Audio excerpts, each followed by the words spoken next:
So, question for you guys. Do you have any New Year's resolutions for 2024? I do. I guess I always kind of have a one New Year's resolution, which is to travel. A goal I have is to go to a new country every year. So we're going to Thailand in January. So kick off the new Ooh. year with the honeymoon trip. I'm excited. Nice. I love that. I might steal that, but I have one similar to actually start going to or try to go to all the national parks and an explicit goal to go to one this year, one that I haven't been to before.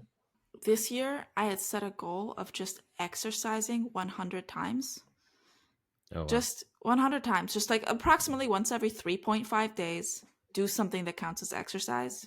Real wishy washy. And I crushed it.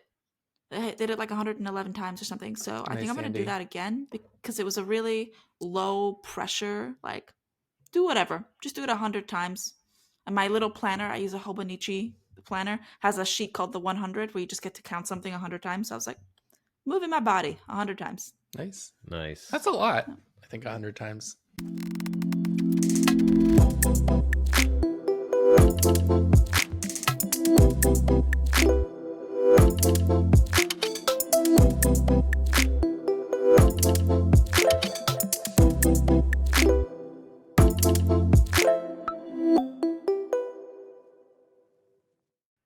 Welcome back to AIFYI, everybody. My name's Andy, and we're here with a brand new episode for the new year.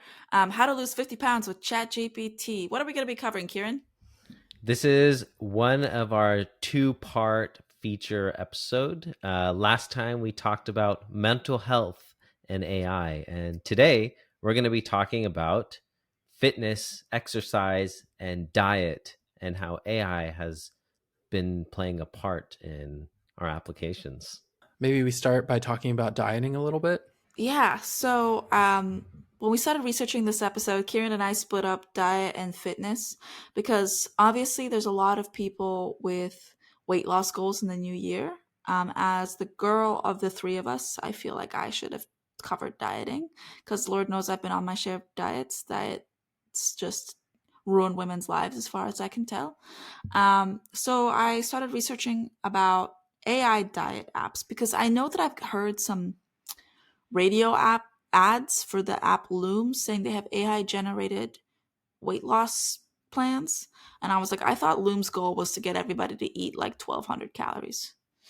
And anyway, before I get too into it, I just want to go out there and make some statements. Tell me if you disagree, but I'm a big fan of the idea that dieting doesn't work. There is no peer-reviewed data that restricting calories and trying to control the shape of your body is effective at all in medium to long term. And you are the size that you are, and I want everybody to like themselves how they are. Andy, what's the craziest diet you've tried? I can't logically or responsibly share it on a podcast. Absolutely not. Fair enough. Fair enough. But I was a feral college girl. That's all you need to know. Okay. Yeah. So the basic premise of if people go dieting is you eat less and then you are smaller, right? It's calories in, calories out is what people say, even though the data is showing that that's not even quite true. But a lot of people want to become physically smaller and occupy less volume. And we put a lot of value into that as a society, for better or for worse. So there's a lot of reasons and a lot of money to be made selling people diets. All right. So like think of your brands like Weight Watchers, Atkins. A lot of people have cashed in a lot trying to sell people strategies for getting smaller. And of course, the next generation of these is all AI based. So is dieting primarily to lose weight, like a function of weight, not like my blood sugar is too high or I have high blood pressure or like allergies yeah, so too. Allergies. Obviously, Yeah. people need to watch what they're eating for a variety of reasons, and but the main money, and there's apps out there like one of my friends has a lot of GI problems, and she uses a food tracking app where it doesn't track calories at all. It just tracks her symptoms, like did she have a stomach ache, did she have nausea, etc., correlated to what food she was eating, because it's trying to deduce like the relationships. And I have family with heart disease who have to eat low sodium diets, and so they use some trackers. But a lot of the apps that have made a lot of money and that are like on so many people's phones are specifically for counting the volume of food that you eat. It's like nutrient value as pertains to your bodily size. Usually for cutting, losing weight, sometimes for gaining weight. Um, and that's kind of where I'm seeing the new generation of apps come out. I made notes for sort of three things. One's I thought it was going to be like the good, the bad, and the buggy, but really I don't know what categories they're in. I wanted to share with you guys and get your takes because I don't know if I trust my initial take on all this stuff. So I go to TikTok and I type in AI diet, and I just start browsing just to see what are the kiddos talking about, what's happening in the world.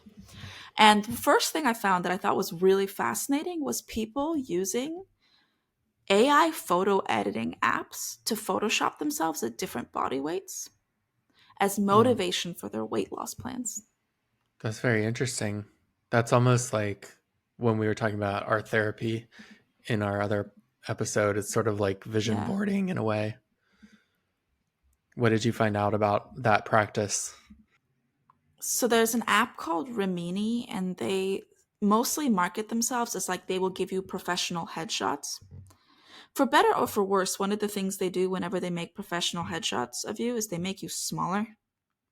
I think that says a lot about how these AIs are trained and like what that means. I would be really annoyed if that happened to me.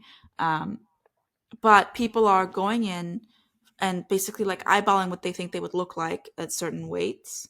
And then they're even posting that on TikTok, and they're saying like, this is why. Like they're treating it as their why is how good they will look.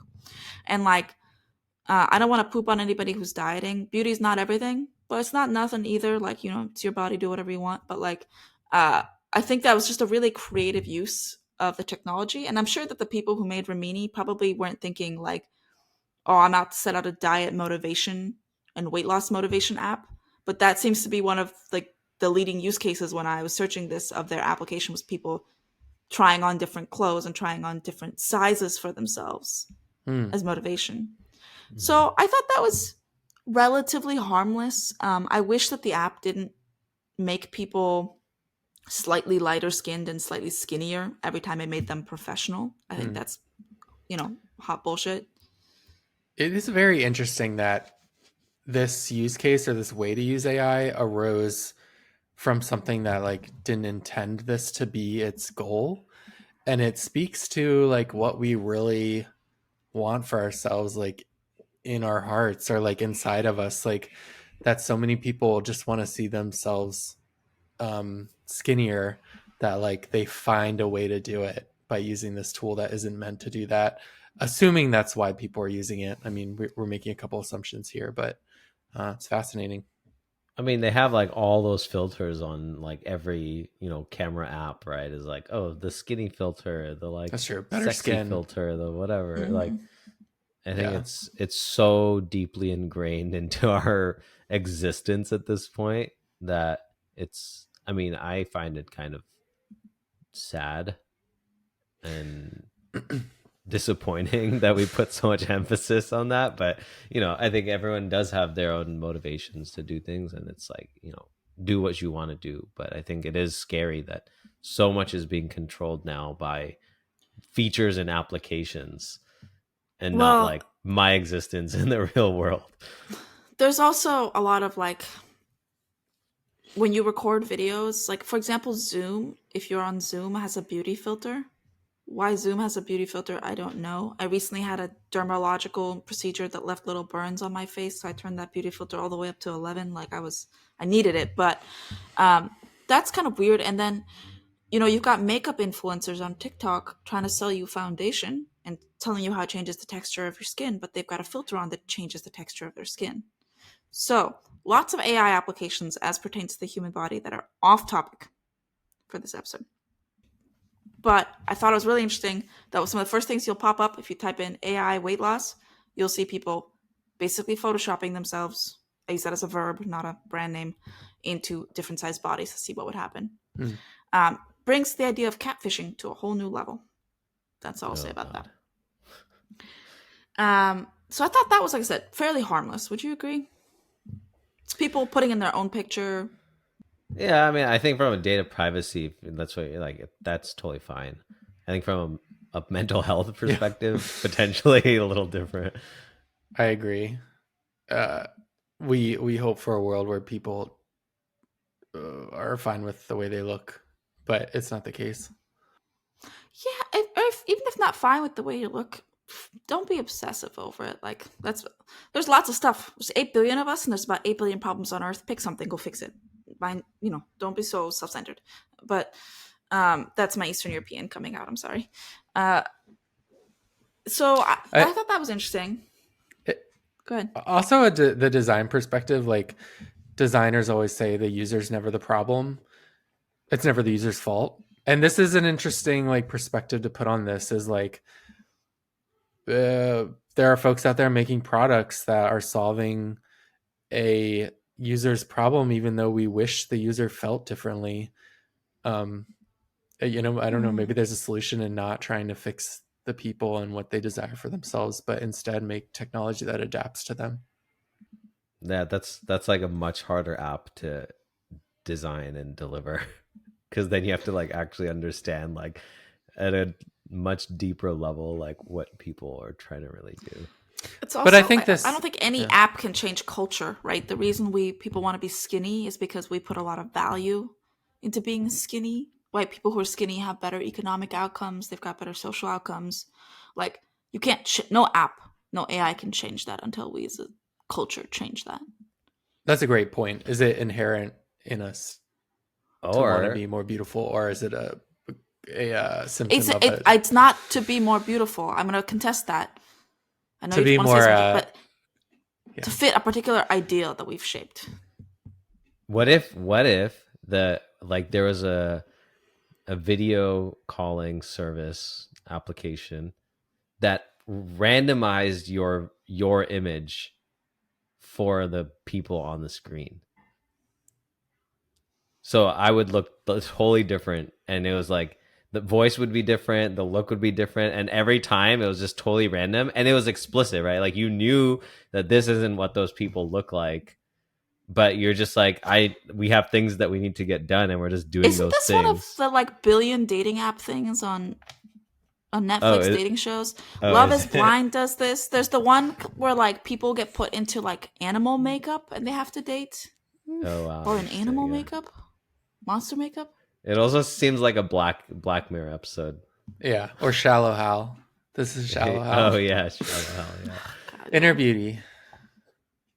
Anyway, point being, we like you just how you are, people. But if you want to change something and you want to see what it would look like, turns out you can just use a headshot app and make yourself look different and see what it would look like. Or Ozempic.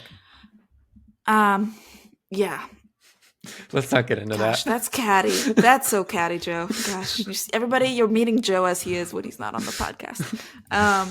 So the next category that I want to get into, that I actually do all the time, and I think a lot of people do, and I think it's really cool use of the tech, but I want to call out some warnings. I call this the AI meal plan. So if you go into TikTok or go to YouTube, you say, how can I use ChatGPT to lose weight or whatever? Almost everyone will tell you, like, go get ChatGPT to make you a custom meal plan to meet your goals. And I actually do this pretty often because I think the brainstorming is really awesome. Like I can go in there and I can say like, here's what I have in my fridge and I don't want to grocery shop until Saturday. And like, can you just like tell me what some general things I could make with what's left? You know, like I got half of a cucumber and 2 cups of bulgur. Give me an idea. Like, so I think that's awesome. But I want to call something out. First, before I get into that, have you guys ever done this? Have you done any meal planning or meal prep or recipe stuff with ChatGPT? Not with ChatGPT, no. Same, but it's a really Cool idea. I want to go do that now. Maybe not even stuff in my fridge, but just like I'm about to go grocery shopping. I want to eat healthy this week. What do I buy?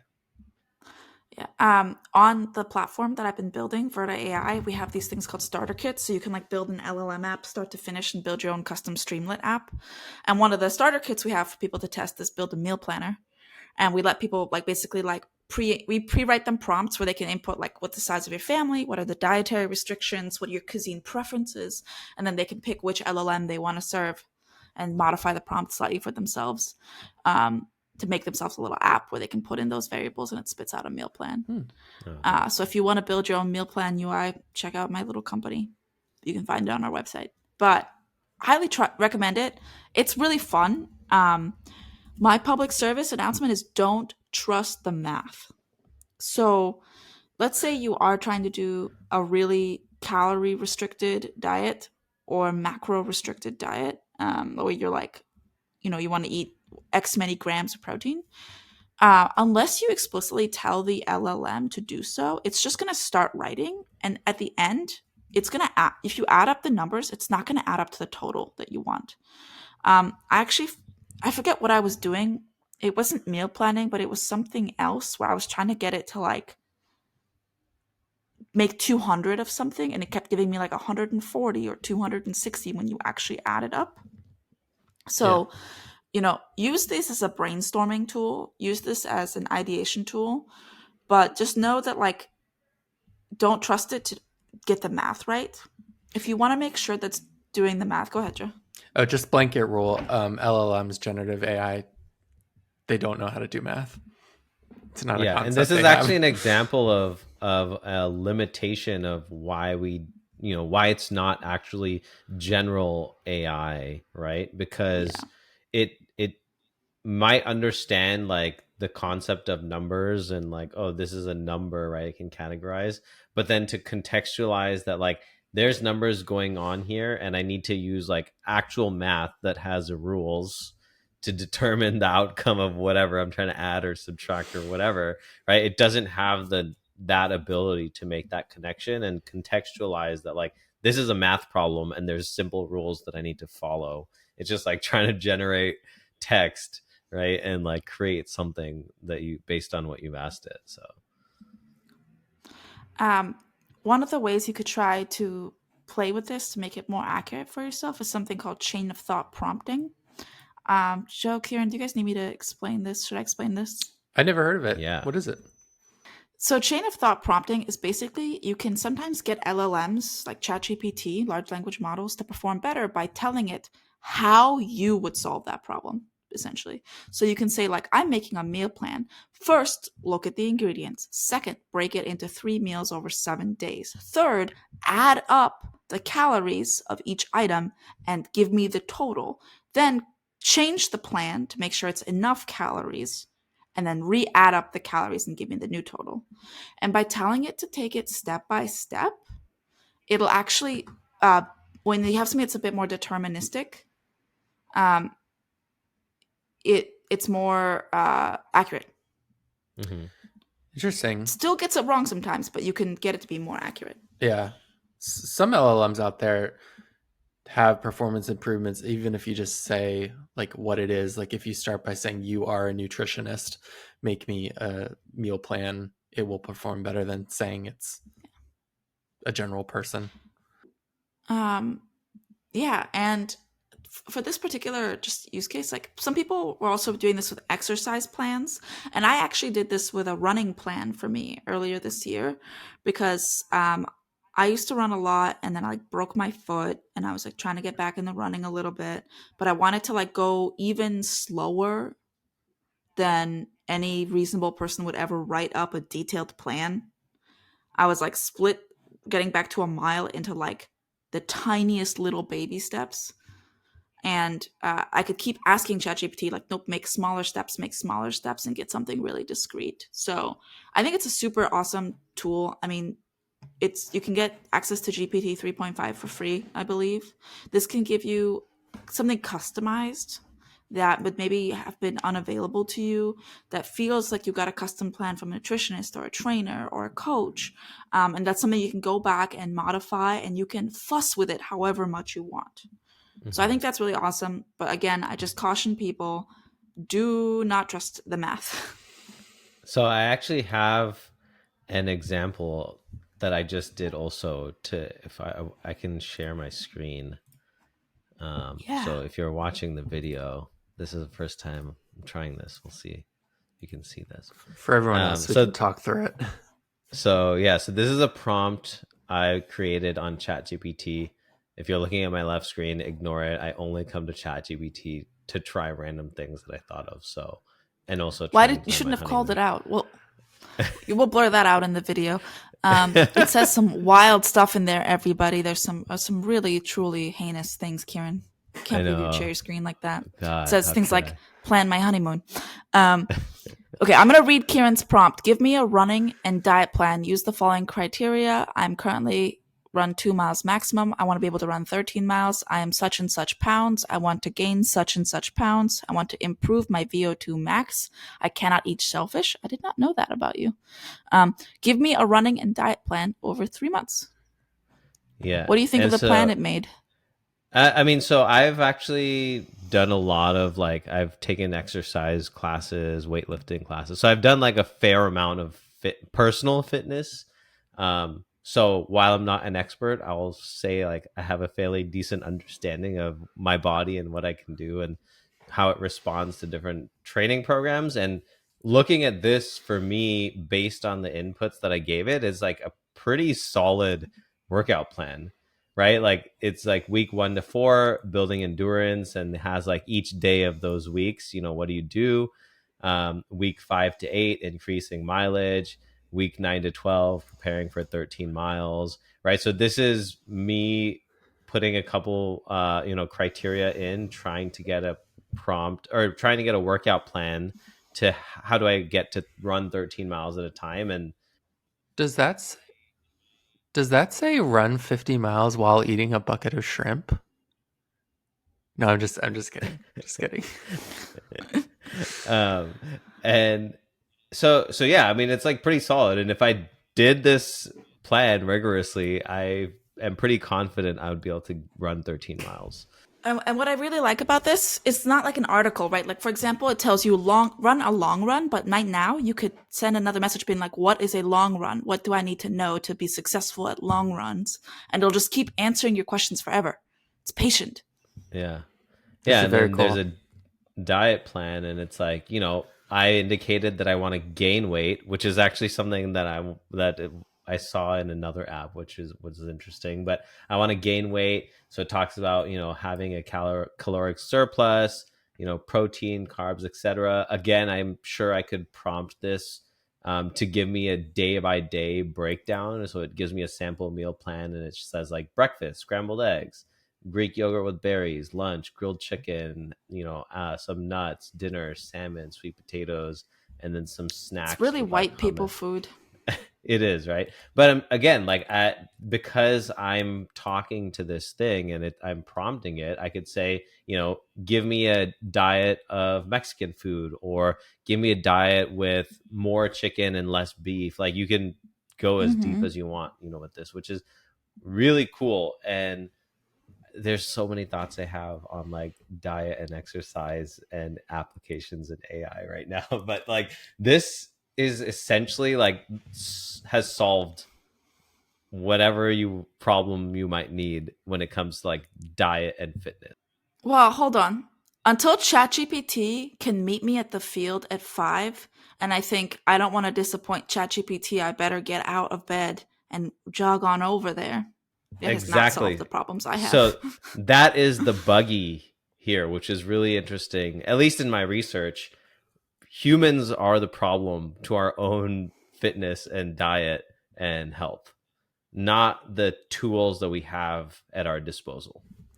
I think that's mostly true, but there's a huge barrier to get a human to help you with training and dieting, and that's cost. I would love a nutritionist. I don't have the money right now to hire one, But now that I know I can have ChatGPT to like make me a meal plan, I'm one more person who has access to that kind of information. Um, but yeah, maybe And that means it won't put uh, actual nutritionists out of business, which is great.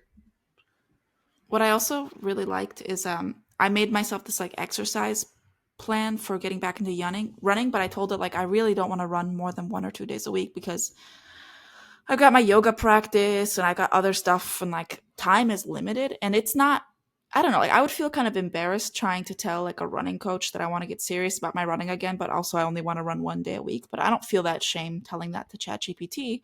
And there's memory. If you have it set up in OpenAI, you can like go back to the conversation. So I would like go and like do an exercise or something would not go to plan, and I'd say like, hey, like you told me to do my yoga class yesterday like I'd scheduled, but I actually didn't go to the yoga class yesterday. I'm going today. And it would like Hmm. reshuffle it. And like again, it's patient, it's on demand, it's free, it has basic memory. When I did do something, it would like cheer me on a little bit because I told it to be my cheerleader, so it would send me like cute little messages. Hmm. I found it really useful. Very I cool. still use it. Yeah. Yeah. Yeah. And so, well, a couple things. The first thing I do want to talk to is, so I used this, I prompted ChatGPT with these inputs based off of, I was trying out another app called Jogger. Let me see how it's spelled. And I have one more weight Joggr. loss diet thing that's nuts that I want to get into, but I accidentally started talking about exercise. Sorry. Okay, let's do that first then, and then we'll come back to this. Okay. So, what most people think about when they think about dieting is restricting calories, eating less, losing weight. And there's a couple big names in apps in this world, right? There's an app called MyFitnessPal, which is owned by somebody now. There's an app called I don't know. They all have kind of the exact same sounding names. But point being, you meticulously track everything you eat, and then it adds up for you how many calories are in it and other nutrients that compose those calories, and then tells you you've eaten too much or too little against the plan of you gaining or losing weight. I You used guys my Fitness familiar with these? Pal. Yeah. I liked it, but the hardest part of sticking with it was the manual labor of measuring things Yep. out, inputting them.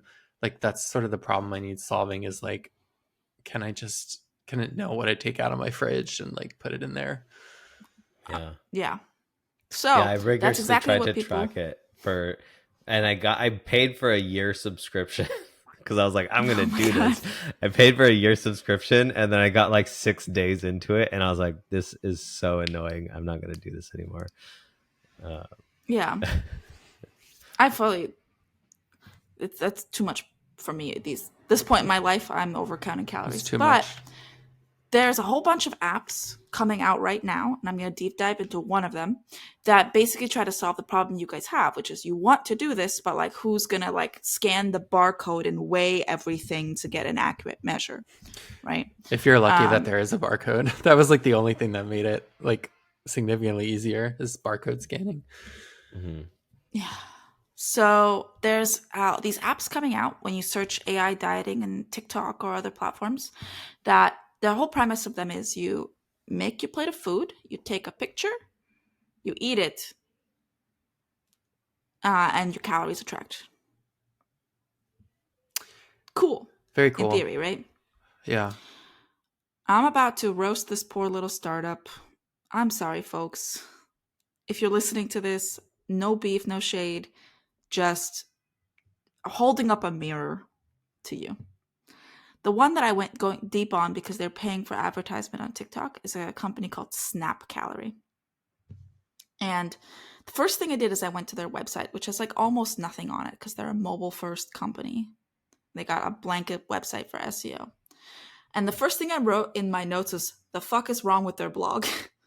Because if you go on their, I first went in there trying to be like, how are they doing this? Tell me more about the computer vision. I want to know about the performance of your algorithms, right? Like how accurate are you actually calorie counting? And instead, the first article I found on their blog that caught my eye was, can you take melatonin with NyQuil? And I was like, what does that have to do with calorie counting? And it's just like SEO optimization and okay, whatever. It was my mistake for thinking that their blog would have anything useful. I get it. So instead, I go over to the Apple Store description of their posts, and they got this big description in the description section of Apple. And at the top, they have a quote saying, "Stop obsessing over every calorie and shift your focus to your overall health goals." That's a neat idea. Not the point of calorie counting, which is famous for getting people obsessive, right? And like leading to eating disorders. Mhm. So like you just scroll down to the bottom of their very long description and it says, "This app is not for anyone with an active eating disorder, an eating disorder history, or an eating disorder family history. This app is also not for anyone with body dysmorphia or any predispositions to body dysmorphia and or body dysmorphic disorders." Isn't this every single person on earth? This app is only for perfect people. And then why do you need to count your calories? Stop obsessing. So here's this app that will give you the most precise, most accurate calorie count. Are you kidding me? Oh my god. I'm not. I'm on board if it works. I think the disclaimer is weird. It's like, why even mention that? Probably because of extreme cases, but I think those extreme cases are really common.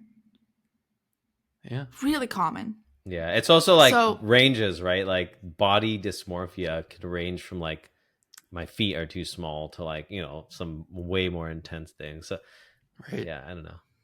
It's interesting. I don't know either. And it does like is calorie counting the way to go, or should you just forget about it? And if that's the case, then like this app isn't really helping people.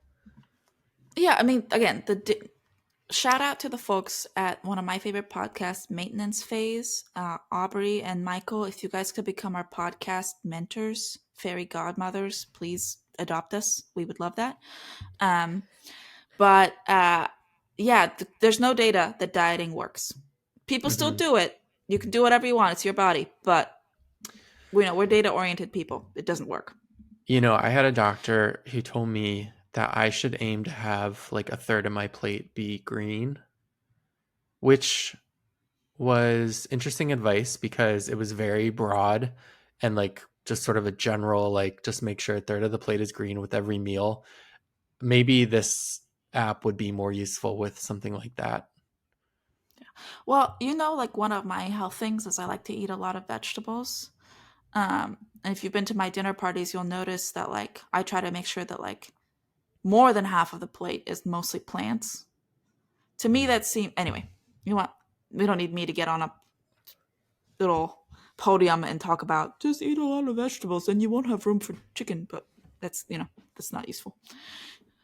Anyway, so their description, this company that I'm going to continue to kind of roast, Snap Calorie is your smart AI nutritionist.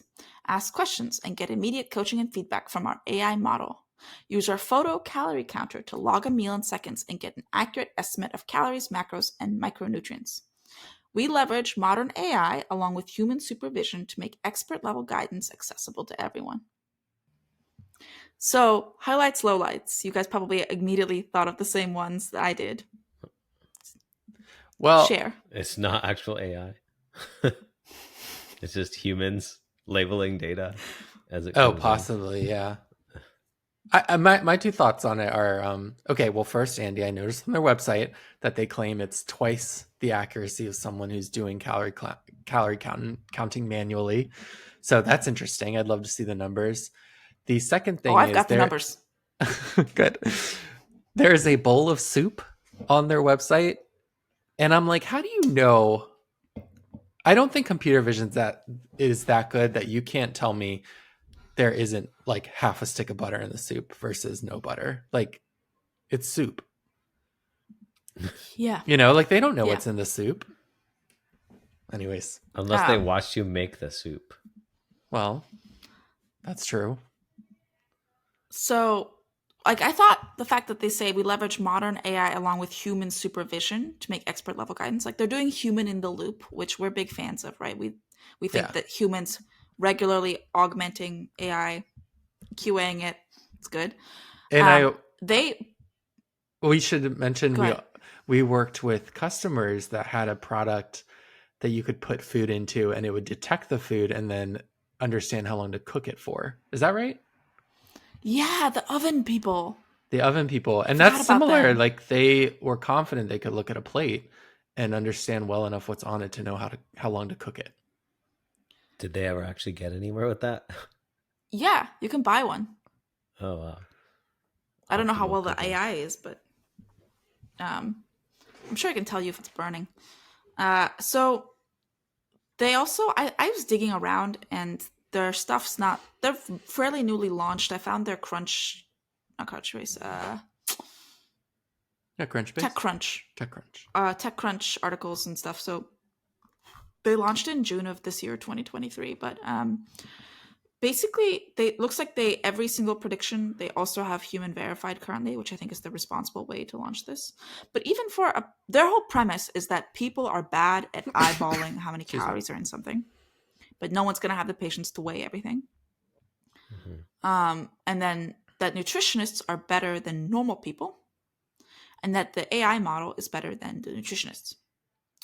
And they said that they have cracked it, and it's all research based. So I was like, let's see the receipts, please. Show me the research. I know how to search archive. They have a single paper. We'll link it in our show notes, which these guys released. I'm just going to pull it up so I can make sure I don't misquote it. The paper was released in June of 2021. And it was sponsored by Perception Labs, which is the company that built this, and Google Research.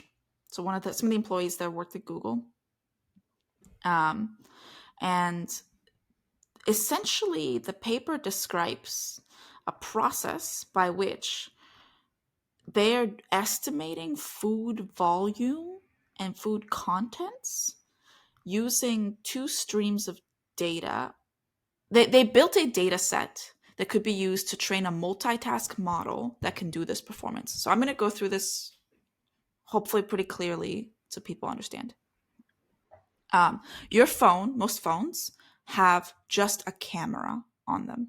Cameras take 2D images or video, right? So there's no depth perception. So if you have a picture of a bowl of soup and you're looking straight down on it, it can be actually difficult to estimate, is it a shallow bowl of soup or is it a deep bowl of soup? But knowing the depth of the soup, right, is the volume of it is really important.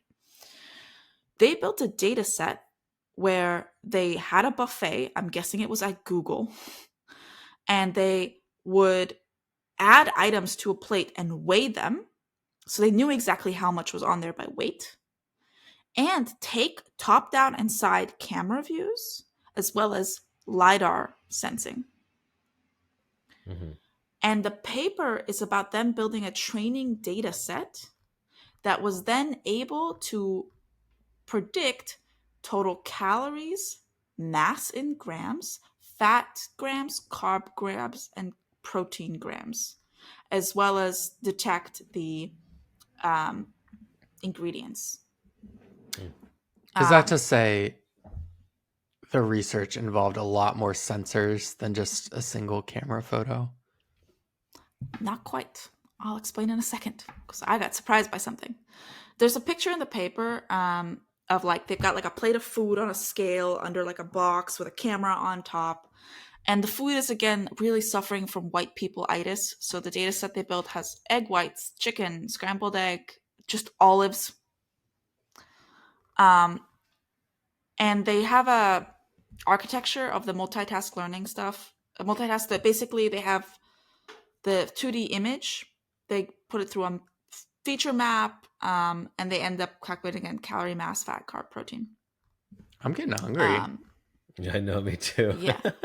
So here's the problem I start having. This is the only paper proving what they're doing. And the paper talks more about the method for constructing the data set to prove that it would work and is more accurate than other like open source food data sets and getting you more accurate data for doing this type of task. But like not, if they look at their charts of accuracy, I copy pasted one into our notes, but human estimations and model estimates as a percent of the total calorie for the respective plate. X-axis label for each plate includes ground truth caloric value. Whatever. It's a little chart. On the x-axis is some sample plates, and then it shows the accuracy of the model, the nutritionist and non-nutritionist. So, for example, one where the model performed much better than both people. Non-nutritionists performed with looks like a 50% error rate. Nutritionists with like a little bit worse than them, and the model had almost like less than a 5% error rate. That was categorized as plate 8, the total contents of which was 77 calories. What's 70? Like It's a like handful one of cracker. grapes? Yeah. Yeah. On their big chart of look at how much more accurate that is than people, the biggest plate they've estimated was 335 calories, which for me is barely a snack. And the model is also off by more than 20%. I see. So, and then, as you mentioned, they used LiDAR. I did not know this, but did you guys know that iPhones have LiDAR sensors in them? Nope. Oh, wow. What a world we live in. Yeah, so some newer generation iPhones and possibly some other phone brands do have depth perception in the camera. And so Is it what they're actual saying LiDAR is, though, or is it like a simulated because they have multiple cameras? can you look it up real quick? I really don't know. Oh, interesting. One of the test plates was 8 calories. And I'm thinking that, is that one baby carrot? That's like an Model was, that's like an extra long celery stick or something. and it says like people are 60% inaccurate at estimating calories for that. Yeah, if you asked me how many calories was in a carrot, if I said 12 instead of 8, I would be like 50% off. Yeah. But it Also, doesn't matter because even like human verified calorie counts are all over the place, right? Like packaged food. Isn't it Yeah. all still just a like estimation? And so when they did a press release, they said the team's able to reduce the caloric error to under 20%. There are other apps capable of using AI to do photo-based meal tracking, but none of them help with portion size estimation, the most important part to reduce error. So like they are in there, and I found a Reddit thread, and I'm going to read you guys some of the comments, but they're fighting for their lives to be like, we're research-based and we're so accurate, but then their one paper that they link that's not even on their website, I forget how I found it, is like just a tiny toy experiment with data sets. Like, I don't want to disparage anybody's work, but we're talking about test sets of 10 images, right? Like, it's nothing. They got the Yes. paper and then they're patting themselves on the back for this AI generated calorie counter thing. So somebody on the MyFitnessPal subreddit, I'm gonna read you guys this. This is my dream. It's become one of those podcasts where we get 1,000 followers just for reading Reddit threads. So somebody asked, has anyone tried Snap Calorie? It's uber expensive, but seems pretty convenient. If you don't do an annual subscription, it's $30 a month. Goodness. That's a lot of money for a lot of inaccurate. It's a lot of money to pay nutritionists to fix all the model work. So top comment is, I loaded it up and the UI looks like it's been put together by a bunch of middle schoolers. God. That's the easy part. Yeah. Tell them, Joe. Make it look nice. Make it look trustworthy. Somebody, and that same person posted again after they tested a few things. I've tried a handful of pretty basic items, and the app's been off by a country mile for all of them. It's been wrong on ingredients, can't tell the difference between butter and cheese on top of a piece of toast. Hasn't gotten the food volume weight even close to correct. 20% margin of error or more can add up pretty quickly, and seems to default to the lowest common generic denominator for everything it does. So, for example, 2 small slices of garlic ciabatta baguette, each with a thin slice of Gruyere cheese that I clocked in at 138 calories, was recorded at 2 slices of bread, 2 tablespoons of butter at 358 calories. So in this case, that's a big difference. Huge difference. For $30 a month for it to tell you, overestimate how much you're eating, you could starve somebody on accident. Yeah, that's dangerous.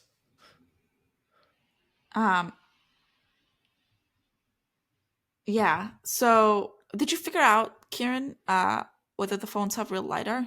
It does. So the black dot, this black dot, that's a LiDAR sensor. and it basically Whoa. sends waves of light. And there's also one on the front, which is they use for Face ID. Got it. Wow. So it's an actual LiDAR sensor. It's cool. Very cool. Yeah, you would need that for more secure face recognition, wouldn't you? Yeah, it works up to 5 meters away too. Wow. And that's what they're using when they have like the AR, stuff. So you'll have like, if you're on like Crate and Barrel, right? You can say like, show me this couch in my room. And, it's using those LiDAR sensors for that. Have we explained LiDAR in this episode? Who wants to? So essentially, LiDAR is a type of camera. Cameras generally use different sensors to absorb light coming in and make sense of it. What LiDAR does is it actually sends out laser beams, essentially, right? Like really thin beams of light. And you could have LiDARs that go 360 degrees, LiDARs that are directional. So on the iPhone, it's going to send a bunch of beams of light forward, and it's going to catch the reflections coming back. And based on the difference in time that it receives a particular signal, it's going to be able to map out the topology or geography of whatever is around you. Kind of like and sonar. that's how you get your depth sensing. Exactly. It's like sonar, but with waves of light. Yeah. Basically, your phone is a bat. You know how bats go, Or dolphins go. and then they can. Yeah. Turns out that's your phone now too. It's cool. Yeah. So the developer of this app I'm currently roasting, again, fighting for his life in the Reddit thread, is like, "Hi, what are the developers of Snap Calorie here? We want to comment on some of the feedback.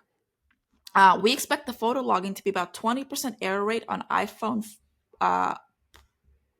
Pro phones. They have LiDAR to measure volume for portion size, and 30% error on non-Pro iPhones and Android phones." I just want to call them out on this. I get that you expect some error, okay? Like I built, some models here and there. Flawless is impossible.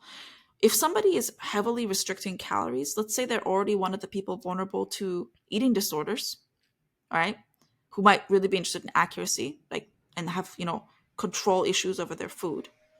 And they're already restricting to basically very little food, and then you overestimate how much they're eating by 30%, you could give somebody organ failure. Yeah. Yeah. So it's actually irresponsible. dangerous. And their defense is that when people eyeball proportion size, they get above 50% error rate on average. But here's my pushback on this. You're probably eyeballing inaccurate, and you will, if you still feel hungry, you'll eat a little more. If you have a robot that you're trusting, that giving you the illusion of accuracy, and it's telling you, nope, you've definitely had enough, stop eating, you might actually not eat when you really need to be eating. And then he challenges the users who had a bad experience to do a estimation test with them, and they'll send them $100 if they can do better than the average 30% rate. And I'm like, nobody's arguing as to how good people are at estimating, guys. People are bad at it. Robots are bad at it. Yeah. And then they link in this comment, they say, we published a top peer-reviewed academic paper here based on estimation size. And that links to that paper I told you guys, where again, the test set is only 10 images in some of these. So they're out here bragging about being... Get on the board, Andy. You should get in there and start telling people what's up. No. I challenged the guy arguing for this, Wade Norris, to send us an email if he ever hears this and defend himself. Or just get more training data and work on the problem. Like it is something that you could solve, but you need a lot more data, clearly. So do that. Exactly. And hopefully that with the human in the loop setup that they have, they are collecting more data and plan to set up some learning loops to make this better. But I thought this was just like, the biggest eye roll. Like, it's a great idea, but the tech's just not there yet. Most people on Earth do not have the brand new $1,400 phone with a LiDAR sensor in it. And for people who are calorie restricting and obsessive about it and who have eating disorders, putting a little 3-line "don't become obsessive" at the bottom of your app download description doesn't help. Like, they just seem to be, oh, whatever. You can make a lot of money selling people diet stuff, right? It's a gold rush. If you can make people feel bad about their bodies, you can sell them a lot of stuff to make them feel good about their bodies. That's the premise of Victoria's Secret, as far as I can tell. Like, that's the thing. So, yeah, that's the buggy, the ugly Snap Calorie. There's some other apps that do exactly this. There's one called Meal Snap, one called Avocado, one called Calorie Counter. All of you, I'm watching you. I do not advise people use you. You're not going to be accurate enough yet. Yeah, and I think the buggy is really like AI isn't helping us be better here. It's just, well, one is like, is it even doing anything? But the thing that it is doing, right, is like not trying to improve us generally. It's just like, oh, let me help you continue to do this thing that you probably shouldn't be doing, just faster or better. Like, yeah. Yeah. Exactly. It's a And problem for something that isn't a solution for something that isn't a real problem. Mm-hmm. we talk all the time about how AI is a tool and who wields that tool matters. The developers of Snap Calorie, you guys are a bunch of Muppets. Find something better to do. If you've got like computer vision expertise, go detect cancer. Go find lost bathers. Do something useful. Yeah. Shame on you. Lost bathers? Yeah, like lifeguarding and stuff. When I was working in the Scouts, I had to do something called lost bather drills. I don't know why this came to mind. It's really, really hard when kids drown in lakes. They sink. When kids are drowning, they sink. Lakes are really hard to see through. So any tools that can, and drowning is a leading cause of death in children, by the way. It's like one of the top 5. I see. Oh, wow. So I just sensors have that can never detect heard drowning. lost bathers. Yeah. Yeah, I never heard that term, but that makes a lot of sense. If you're swimming in anything other than a crystal clear blue pool, like if you're swimming in the ocean or a natural body of water, it's very hard to find drowned kids. Yeah. So anyway, that's my little roundup on diet apps. Sorry for the diversion into your field, exercise, Kieran, but this is the kind of the major things that are kind of trending right now. Again, I think it'll be different in a few months, in a few years, but be careful. Thanks for that research. That was all really interesting. Yeah, it is really interesting. And I think it ties into the second part of this, which is the fitness apps. And I think, going a little beyond apps, but also wearables, I think is something that's really big. So I was also, doing research on this and just learning so much along the way, as well as reflecting on my own experience. Again, like I mentioned before, for me, physical fitness has been a big part of my life for many, many years. I've taken, weightlifting courses. I've participated in many of those, Spartan races and trained for different things. I've played all kinds of sports. So I've, had personal experience with a lot of these things. And I broke this to kind of like go through it into like 2 sections. One is like hardware, one is software.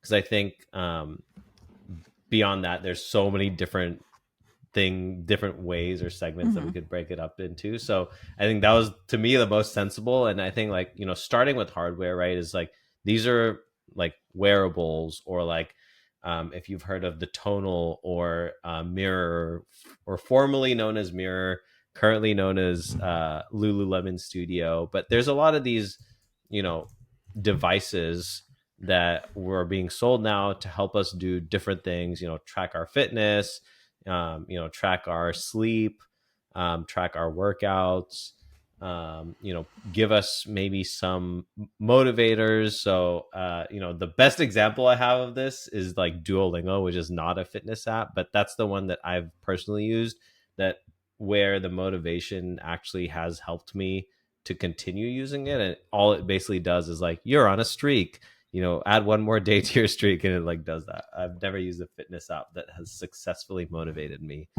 I'm sure they're out there, so let us know if you use them. But the only thing that motivates me with fitness is making plans with other people and not wanting to disappoint them. Yeah, like I've done yoga classes with Joe.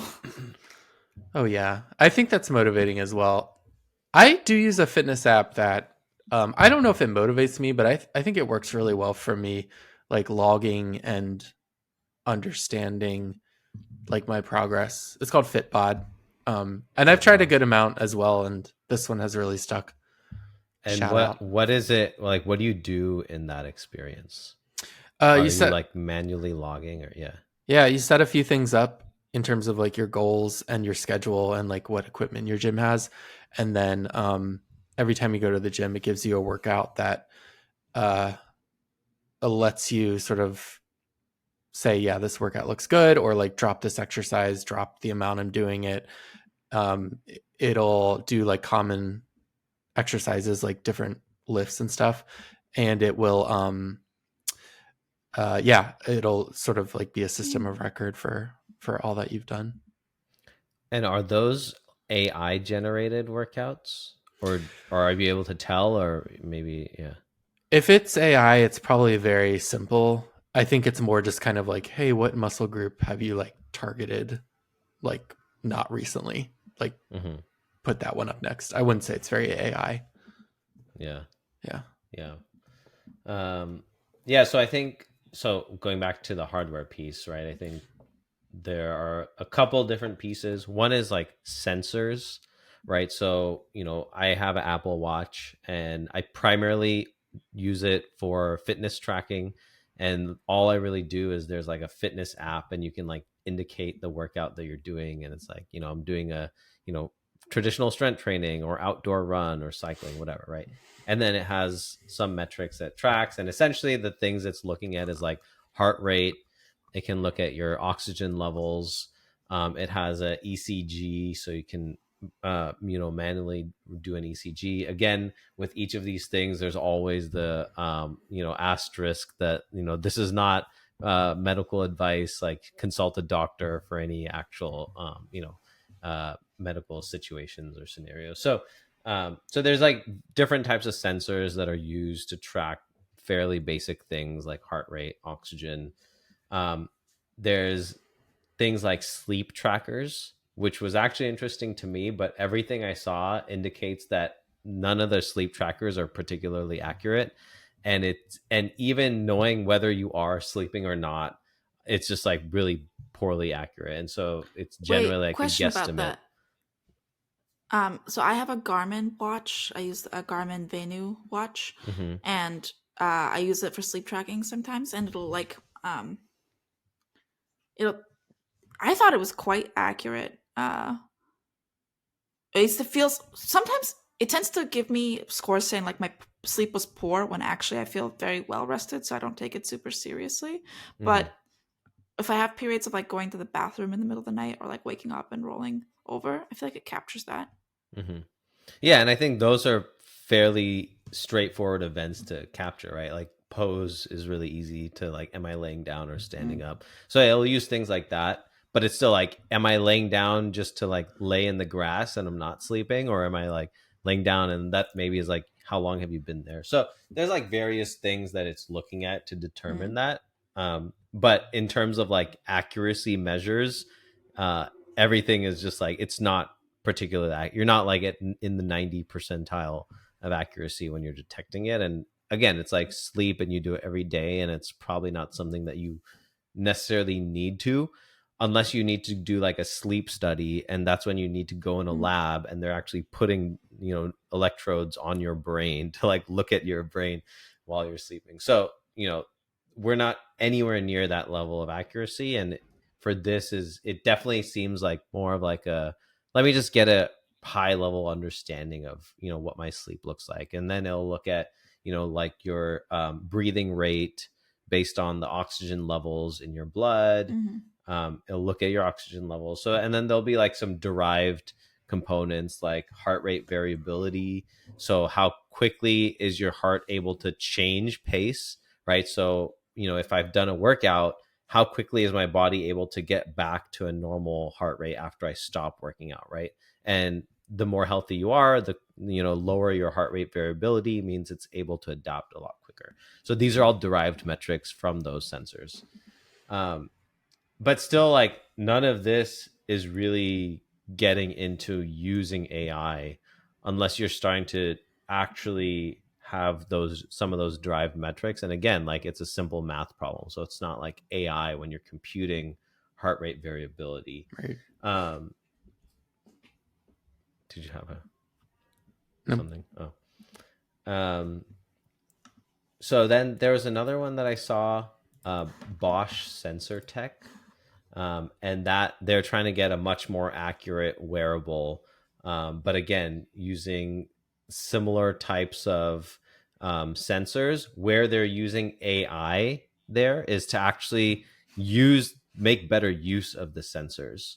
So, for example, if it's unable to detect a really strong pulse or heart rate, it's actually going to change the sample rate of and the intensity of the LEDs that are looking into your blood vessels to get that signal. So that's where AI is going to be used to improve the quality of collection and also improve the the battery usage, so that if it does have enough signal, it can lower that sampling rate and conserve battery. So that's kind of where I was seeing AI within the sensors.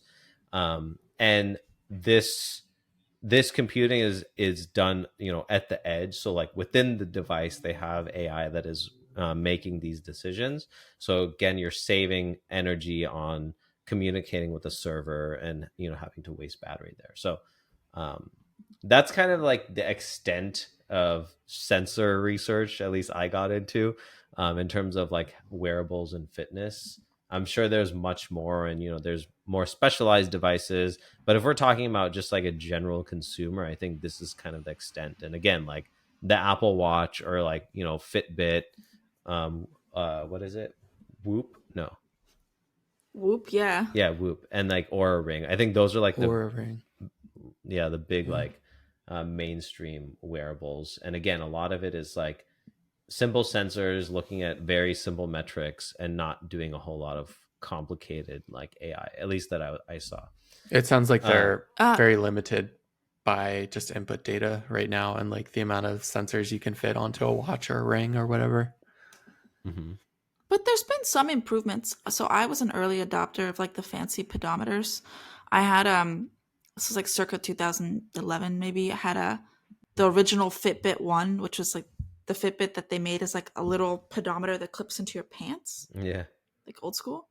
And that was like much less. It was really expensive. All it did was count steps, and it was not nearly as accurate. And now, like my phone has a snore detector, has a step detector, and when I wear my fancy Garmin watch and have my phone with me and I take my dog on a walk, the numbers are within totally reasonable error range of each other, and they seem much more accurate than what we used to have. And this is only in 10 years, 10, 12 years has this changed. Yeah, and that's an improvement in the sensors themselves, not necessarily AI. Again, there is a little bit of AI being used to control how the sensors are used, and that's where again you can get an improvement in quality. But at least from what I saw, there wasn't like this AI system within your device that's doing something so magical. Yeah, makes sense. And I think it's you're trying to turn like an analog signal into a digital signal, and there's only so many ways we can collect that data, right? So those were like sensors again in wearables. Then there's other things like I would say like maybe machines, if you will, like the mirror and the tonal, that again are like fairly popular mainstream things that I saw with hardware. And What's tonal, that's tonal? actually that's one I've used. And essentially what it is, it's like a screen on the wall, similar to if you've seen the mirror.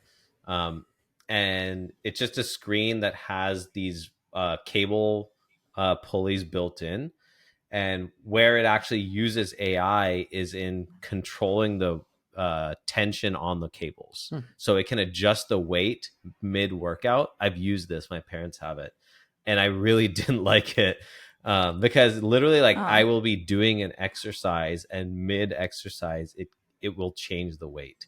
And maybe there's like different settings on like how interferent you could get, but at least when I used it, the like 2 or 3 times I've used it, I've always found that super distracting. Um, but again, maybe once you've used it enough, it like gets a better sense of, your body, and it doesn't have to make those intermediate adjustments. But that was again the extent of where AI is being used in the tonal. I was trying to find anything on like, are the workouts AI? Are these AI trainers? Like, they're humans that are recording workout programs, and then you're on a screen and you're just kind of watching that replay. That's so There are interesting because I feel like that product is really marketed as like a very smart device. And mhm. it still is, even without maybe a lot of use of AI, but yeah. Yeah. And again, a lot of like the tracking, right, is simple like spreadsheets, right? Essentially, it's just a data. It's just Yeah. keeping track of all your workouts. It knows like what was the weight that you used, and this is, last week, this week, next week. Like, it can track that, and there's no AI involved in that. Um, so So I don't know. I thought, Yeah, go ahead. question, I thought like some of these had cameras. Like, I forget what, I feel like Connect is the name of one of these things from like 5 or 6 years ago, but Hmm. a lot of them had like cameras that could see you exercising, Hmm. the computer vision, and then like give you feedback. Yeah, so that I was thought the that was the deal. Xbox, the Kinect, and that was essentially, like you said, it had two cameras, and it was able to do pose detection, and then they used it for a lot of games, and it's still there, and that technology is there, and essentially what it does is it has two cameras, so that you have depth perception, and then it's just doing Hmm. pose detection, right? That again is like a relatively solved problem. Like, we can have a camera point at someone and identify their legs, identify their arms and their torso and their head, and um, Fun fact, the three of us actually developed a object detection in video tool that did pose detection algorithms for the company that owns your favorite clock app. Just that's true. yeah, Way back in yeah, the we day. did. So but I didn't see any examples of um, again, like broadly adopted fitness gadgets or applications that do that. Um, I know there's a lot of specialized applications for, very specific things, but I haven't seen like a general, like, here's a workout app, Mm. take a video of yourself and we're going to like assess it. I remember like reading something about that with Mirror, like way back in the day before it was part of Lululemon. But and that was kind of like what it was being advertised to do. And like, oh, it will give you feedback on your workouts. But like, I've never used it. I've never seen it. I've tried to look online, and apparently Lululemon bought the company called Mirror, rebranded to Lululemon Studio, and is now shutting that down to partner with Peloton, um, to where Peloton is going to be their fitness arm, or do all of their fitness Mhm. on the back end, and Lululemon is going to like be the apparel brand for Peloton. So and I think Peloton is another, again, really popular one, which I've never used it, but in my experience, I have a lot of friends that have used it, and they primarily go to it for the classes, right? So they started out with the cycle, and they had cycle classes. Again, it's a human, like there's a person there. Sometimes it's pre-recorded, sometimes there's live classes, um, and now they have different types of workouts on different machines and things. But again, like, at least as far as I know, it's not AI generated content or people, and there's not really any AI, like hard AI, in any of these systems Mhm. beyond maybe small things on sensors, etc. Um, I think it's very easy for marketing teams to build things as AI that maybe aren't AI, mhm. or is whatever you said, soft AI. Yeah. Um, so that was on the hardware side. Again, I was actually fairly disappointed with, at least in my research, with how little there is. And I think this kind of gets me to like my bigger point that I want to get to, which is like humans are the problem, not the technology. And I think, as we like now talking about software, I talked through that chat GBT example. That is plenty sufficient. As like, if humans weren't the problem, if I had all the motivation in the world and the actual problem for me becoming fit was I didn't know what to do, right? Then ChatGPT, like that's plenty, right? If I have that thing, then for the next 3 months, I got my workout plan, do another one 3 months from now, change the focus. So like that's it. That's all you really need, right? Um, and so the problem isn't people don't know what to do. The problem is people don't do it, and they need, in a lot of cases, a lot of motivation to get through. And that's where things like a personal trainer, because there's like another human that is waiting for you at the gym at a certain time, and if you don't show up, you're gonna feel that shame from our society when you miss things or make other people feel bad. So I think that's the problem, right? And so now, like Mm. talking through different apps, it was actually very apparent that that is the thing that people are trying to solve. Because when I look at, just searched top fitness apps, none of them had anything to do. Maybe they have some AI, but none of them were marketing AI. It was like there's like a Nike or an Adidas app, and so that's like, oh, I'm part of this brand community. There's a app that's like women for workouts for women, right? And you're like working out with other women. There's one Chris Hemsworth, Thor from the Marvel series. He created one called Center, and again, it's about like personalization, and then they have these apps, but then it's like it always brings in like a community aspect. um so like a big focus in workout apps, if I'm not searching like AI apps and I'm just searching like fitness apps, is always centered about like community is primarily first, and then like the types of classes or types of workouts that they have.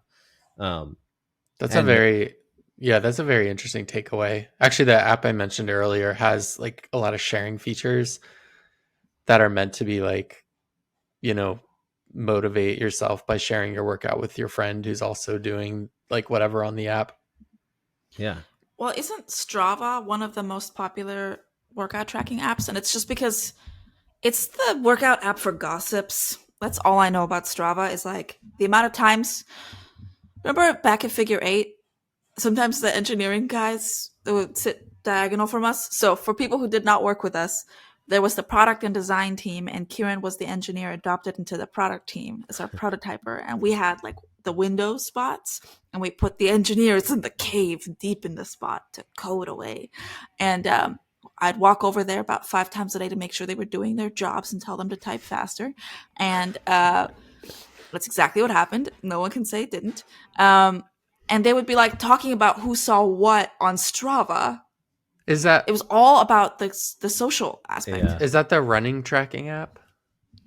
they actually have different ones. So I actually use Strava. Yeah.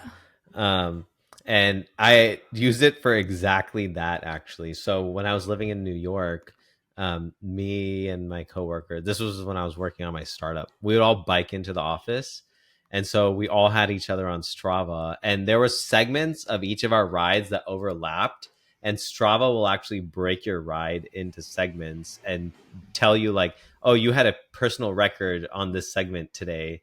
And so then you can like compare with and yeah, it was just that. It was like we always would see who could get down Ninth Avenue between, I think it was like 28th Street, and our office was on 43rd Street. So like whoever could do that the fastest, and it was like you're on a street with cars and signal lights, and we would set some like ridiculous times because we are like running through red lights, and it was definitely dangerous. But yeah, it I was was like gonna say how many that's of you what like are still alive who's with us today still. yeah, it was definitely dangerous. And so but it was fun, and like that was the motivation for me, and why I became more fit through cycling, not anything to do with AI. Right. um Yeah, it was the best shape of my life when I just, after work, me and X and a buddy of ours would like go and lift weights together. And because two other people were meeting me at the gym 3 days a week, And if I didn't show up, then I was the jerk, and I didn't want to be the one to start the we're bailing and just gonna go eat sushi. Like, no, I didn't want to be the one to start that. So we got really into shape Yeah. grinding on It's a that. real thing. So yeah, so top apps generally focused around community types of workouts, and none of it seems to indicate AI generated content or workouts, etc. And I think again that to me seems like a solved problem. ChatGPT can give me a very sensible workout, and I, at least knowing myself and my past experience when working out, if I do the thing that ChatGPT is telling me, I will have a great workout, I'll be fit, and that's really all I need. So it's like, okay, how do we motivate people? And so then we get into like personal trainers, and again, personal trainers are other humans, but this is where we're starting to see a little more AI. So there's an application called Fitness AI, and that is an actual AI assistant personal trainer. So like the AI is your personal trainer, and it creates workouts. It will send you like motivational phrases, and that's kind of the extent of it, right? And what is an application going to do beyond that, beyond like, here, do these things, this is how your workout plan looks like? And reading the reviews on it doesn't seem like it's particularly special, like it was a life-changing experience with AI. It's just like, yeah, it kind of understands what I'm doing, it can give me a trajectory of workout. But one of them said like it takes weeks for it to like really understand you. So it doesn't seem like the AI is particularly powerful anyways, and it's probably picking from a bunch of pre-canned workouts. So also very underwhelming, for an app that's like an AI fitness, like all that was the one that I Yeah. found. It's the interesting thing about that one though is it's trying to like mimic a personal trainer more closely, Yeah. like with the one-off messages to you. Maybe they have picked up on the idea that like accountability is a huge thing, or like a motivating friend, and they can take that places in the future. Yeah. Yeah, and then and I think again, like every app talks about like personalized workout experience, personalize this, personalize that, and like the first thing I think about is like, oh wow, are they using AI, right? And so I actually tried to sign up for one. It's called Joggo, and it's about like running, and there's an option to also like get a diet plan along with your running plan. And so I started going through the onboarding flow, and it asks like, height, weight, like typical questions, but then it's also like, how far can you currently run, right? What's your goal for using this app? Are you trying to lose weight? There's even one that's like, are you trying to work on your mental wellness? So like there's some options. And then the last question was, what's your target weight? And I want to gain weight, right? Because for me, I've always had this like, I'm too skinny complex, like since I've been a little kid. So I'm like, oh, I want to gain weight so I can like, put on some muscle, and the app literally wouldn't allow me to finish the onboarding if I had a weight above my current weight. So there's like the finish, there was a button that said finish, and it was like disabled if the number wasn't equal or below my current value. I'm like, what? Yeah. Uh, so, That and then Nonsense. I put it as the same value, and I pressed next, and then it was like, all right, sign up, pay $33 for your first month to get your workout plan now. And I was just like, all right, I'm not going to do this. But those were the same prompts that it prompted me in that workflow that I input in ChatGPT. That's why I was like, I can run 2 miles now. I want to get to 30. And it was like a totally sensible workout plan. And, if I were to do that, and I do actually want to run a marathon one day, like I would probably just do that and follow ChatGPT, and like, that's good enough. And this is just a little tech hat coming out, but there's a lot of companies right now who are basically trying to resell you what you can get for free from ChatGPT. Some of them will figure out a way to make it better by adding safeguards and value, and you're going to be like, yes, this is much pretty better. And UI. some of them, yeah, pretty UIs. Some of them won't. So when you're in doubt, just ask ask one of the large language models, ChatGPT, OpenAI. You probably already have access to it. Start there. Mm-hmm. I will say the same goes for some humans trying to offer you their services. ChatGPT could just do it, for better or worse. So I mean, there was more stuff in like software. Again, there's a lot of apps. A lot of the health one, I mean, the diet ones came up as well, like MyFitnessPal, Noom. Um, but I think overall, I'm fairly underwhelmed with the state of AI when it comes to diet and fitness. And I think for me, again, as someone that this is something that has been very important to me for a long time. All I've kind of like my baseline now is like I wear my Apple Watch and I'll track my workouts just so I can like see my calories burnt and how long, etc. And that's it. And then like I make up my own workouts because I have that experience. But otherwise, I've used like those 30-day workout thing by Kayla or whatever. Like there's these different people and they just like put up here's a workout plan. Like that's it. That's like all I've done. And yeah, I don't It know. shocks me how expensive they are for how shitty the product is. Like the calorie counting picture app is $30 a month if you go month to month. Your Joggo app is $33 for a month.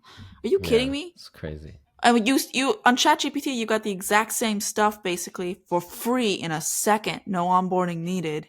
Yeah. Ugh, Very customizable. yeah. And no weird value judgment as to how much you should or should not be trying to gain or lose weight. Yeah. Mm-hmm. I actually think like taking a look back at everything we've discussed, in this part on diet and exercise, and then also in our other part on like wellness and mindfulness, I'm a little bit more like happier with the wellness and mindfulness stuff because it's less of a like value judgment.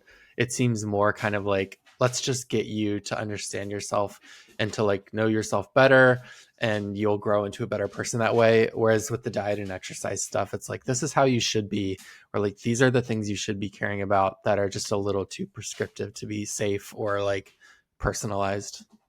Mm-hmm. Yeah, like it almost feels like I need to know what I need and want for my body already. And the app is just like a way of helping me log that. I just haven't seen something that is like so overwhelmingly useful. Mm-hmm. All right, shall we wrap it up? Do we Cool. want to do like a round robin final thoughts? Sure. You want to go for it, Joe? I'll start. This is something I always feel like we hit the end and I reflect on the role of capitalism in AI.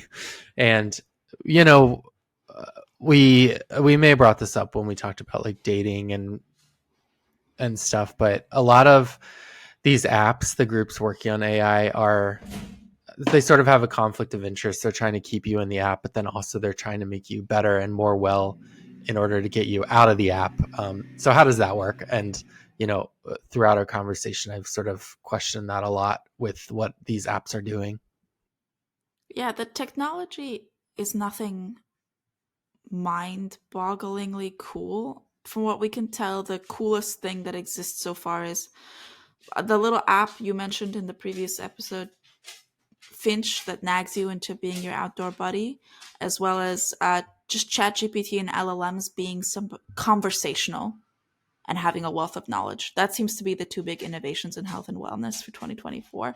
And the rest of these apps are just smoke and mirrors. Yeah, that's a good summary. Yeah, I agree. I think overall AI in health and wellness. Well, so health, I think we haven't touched on, and maybe I think that's a different episode.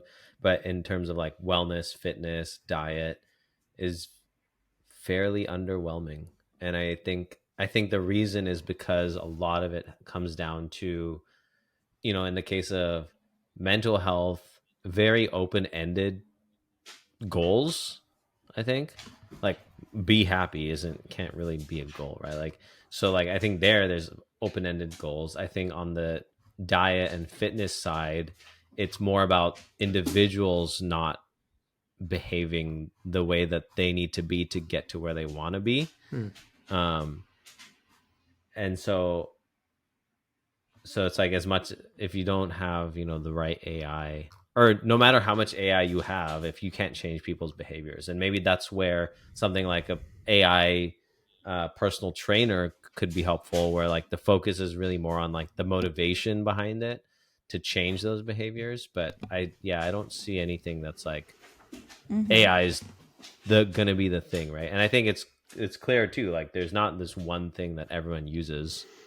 And it's a lot of it is really on like the community you're in. So like, I'm gonna do these CrossFit apps, or the Nike app, because I'm in that Nike club, or whatever that is. So yeah. And if you Interesting. have a wellness or fitness or diet goal for 2024, we wish you luck in it. We hope you get what you want. You get the effect of it. If you want to be happier, that you're happier. If you want to be healthier, that you're healthier. Whatever it takes. And no shade to anybody who uses any of these tools, because use what works for you. Absolutely. And if you use anything interesting and have some insight into how AI plays a role, send it our way. We love to hear about it. And that wraps up our episode. Please rate, review, and subscribe. You can find our podcast wherever you get your podcasts, and we'll see you next time. Thanks.